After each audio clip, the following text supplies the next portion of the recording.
Namaskar, this is Akhilesh Bhargava. Welcome to Tit-Bits on Business and Finance with me. The front page headlines of a Wall Street Journal paper last Thursday was Recession fears drive down stocks. Its report said that stocks fell sharply on the US markets that day with its two major market indices, which is the Dow Jones and the S&P, suffering their worst day since 2020. It said that the latest set of disappointing earnings from large retailers have raised investor fears of a recession in the USA. The indices thus recorded their worst decline since June 2020. The journal further reported that major US retailers said that their profits were hurt by rising costs, sluggish sales, and supply chain disruptions.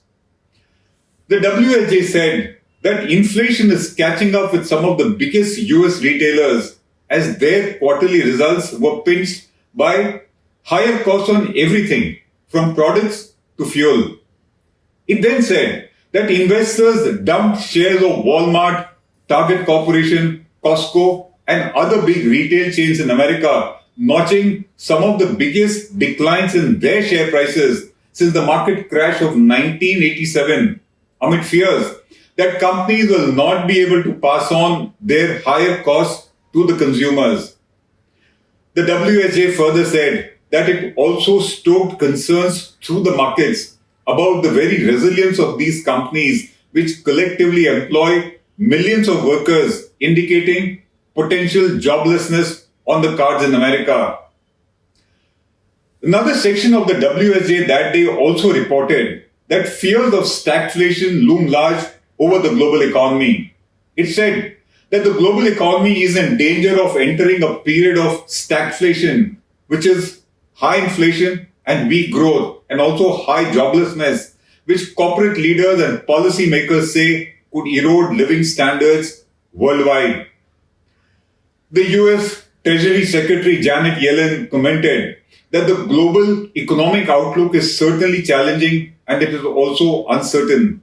She said that higher food and energy prices are having stagflationary effects, which is they are depressing output and they are also depressing spending and they are raising inflation all around the world. His former Fed chairman Ben Bernanke said that the US could face a year or two of low growth, elevated unemployment, and also high inflation. Inflation pressures have risen further across the world, and the likes of the UK reported that its prices are at a 40-year high. Under this situation, economists have sharply cut their global growth forecast for the calendar year 2022, and the likes of China and Europe are already showing signs of a continued slowdown. China in particular is recording extremely slow growth this year. The IMF projects the world economy to grow by 3.6% this year, as against 6.1% last year, with an expectation of a further cut in growth as things worsen on here on. Inflation being the bugbear of the global economy, central bankers worldwide are adopting a hawkish stance to tackle inflation. They are all increasing interest rates and they are also tightening money supply and liquidity. According to some experts, the state of the US economy looks good at present, but if you see the recent macro trends of the American economy, you will not quite agree with this opinion that the American economy looks robust. The present economic trends of the state of the US economy are that the American economy did exit 2021 in an overdrive, in a looking good situation, but then global supply chain constraints have pushed up inflation higher than expected there, and interest rates are being hiked in order to cool inflation and to also cool down the economy. Inflation at 7% in USA is much higher. The American economy did exit 2021 in an overdrive. It looked good. But then global supply chain constraints have pushed up inflation higher than expected there, and interest rate cuts are being hiked in order to cool inflation, and that will cool the economy also. Inflation at 7% in USA today is much higher than the Fed target of 2%, and thus things are not looking very good there. Further, Interest rates were hiked by 50 basis points in May 22, and further hikes are evident, which will douse inflation, but will also douse growth. It will erode growth there. The next is that GDP growth estimates of USA have been pruned to 2.8% as against the earlier estimate of 4%, and there's a very bright chance that they might be downgraded even further going forward. The Fed is reducing the size of its balance sheet, which had peaked to $9 trillion in December 2021 by withdrawal and tightening of liquidity. And finally, talking of the US economy, as corporate performances deteriorated, job losses are very likely. That is the current state of the US economy. Since India's stock markets seem to suffer from a kind of a colonial hangover and are thus inextricably linked to the American bourses, anything that affects the markets in America tends to have an impact on the markets here also. This is more so because the FIIs, the FPI, and the FDI inflows continue to significantly influence the direction of the Indian stock market indices, which is the Sensex and the Nifty also. Thus, if there was a sell-off on the US markets last week, so was it in the case of the Indian markets here. The Business Standards headline at the same time last week, as in the case of Wall Street Journal that we talked about, was "Market sell-off deepens on global recession fears." That was the headline, and that reflects what the WSJ headline was. The Business Standard said that India's benchmark market indices tumbled by 2.6% on Thursday last amid a heavy sell-off in global equities as investors continue to dump domestic stocks because of fears of a global recession. It then said that the latest selling pressure came on the markets after large US retailers such as Walmart posted disappointing earnings, triggering the worst market fall on the Wall Street in nearly 2 years. The Business Standard then further reported that investors fear that soaring inflation would erode corporate margins in America, and the steps to curb recession by the US Fed would lead to a recession there. Profitability amongst the American corporates is expected to thus dip. It then said that the Sensex plunged 1416 points or 2.6% to end at 52,792 on last Thursday, its lowest close since July 30, 2021. Further, it said that FPI investors sold shares worth 4,900 crores, taking their monthly selling tally past 36,000 crores for May as of last week. It finally said that the sharp pullback from FPIs has led to a rout in the domestic market, with the Nifty dropping nearly 8% in May 2022 and the broader market grid and the small cap indices seeing an even deeper cut in prices.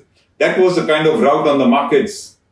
A number of experts think that if not a recession, then a period of stagflation is inevitable in the global economy, due to which stock markets are headed to a bear phase.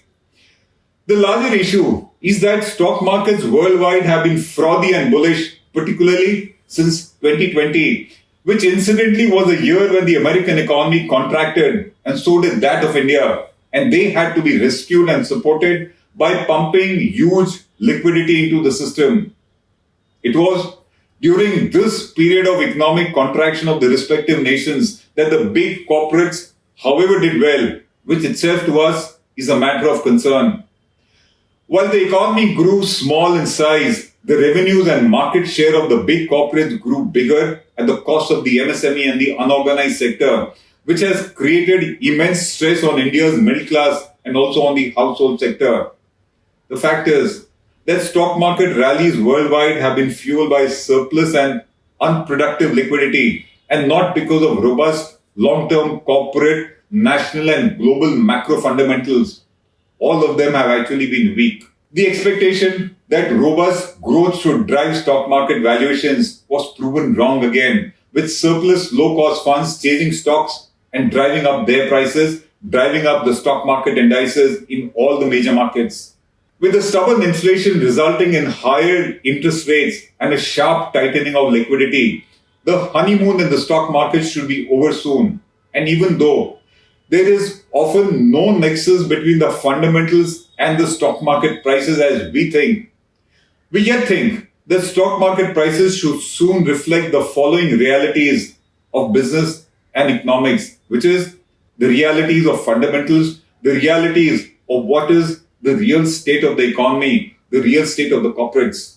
And what is it? The first one, agree by inflation. The global and national economies are in for a prolonged phase of slowdown unless there is a dramatic improvement in geopolitics because of a sudden end of the Ukraine war, which looks likely. That should be factored in the market indices. The second, whether recession sets in or so does stagflation, either of it will result in job losses and unemployment, which will hit consumer demand and it will erode corporate sales and profitability. The third, inability to pass on costs to consumers, eroded household incomes, and supply chain disruptions will again reduce corporate revenue and profits. The next, the support of surplus low-cost liquidity that had fueled stock market rallies so far is receding, and so should stock market prices. Further, the markets will seek the support of economic and corporate growth when the funds get scarce, and that will take time to materialize, due to which a bear phase could linger on in the markets. The next, till inflation is not tamed, the macro fundamentals will remain stressed. And finally, subdued consumer demand will mean subdued private sector investments, both of which are anti-growth. We think that these realities should get factored in the stock market prices, and the kind of exuberance, irrational exuberance that we see is going to be tamed, or it should be eliminated. Perhaps it is due to these realities on the horizon that the India VIX, which is the measure of volatility and investor perception about the risk of sharp market swings based on option prices, it rose sharply last week amid a steep correction in benchmark indices. On a year-to-year basis, this fear index had gone up by 50% in the Indian bourses, showing that the investor is nervous and expects volatility. It shows budding weaknesses in the market, which were always there, but which were ignored as artificial liquidity fueled market rallies. The interesting issue is that though every agency is cutting growth expectations of India this year, and even the likes of State Bank of India concede that the economic activity in India has lost pace since Q3 of financial year 2022, which is since end of December 2021. And the RBI governor himself says that further interest rate hikes are inevitable, which are all anti-growth. Yet, the market indices have gone up again this week. There are simply no fundamentals to support such a price rally, which is incidentally limited to a few bellwether stocks. You are not seeing an across-the-board market rally, but then these bellwether stocks are the ones that control the direction of the indices. It is for this reason that Warren Buffett recently called the stock markets as gambling parlors. Gambling parlors because there is no connect between the stock market rallies and the fundamentals of the corporates, the fundamentals of the economy, the fundamentals of the global economy. This is Akhilesh Bhargava signing off till we meet again. Namaskar.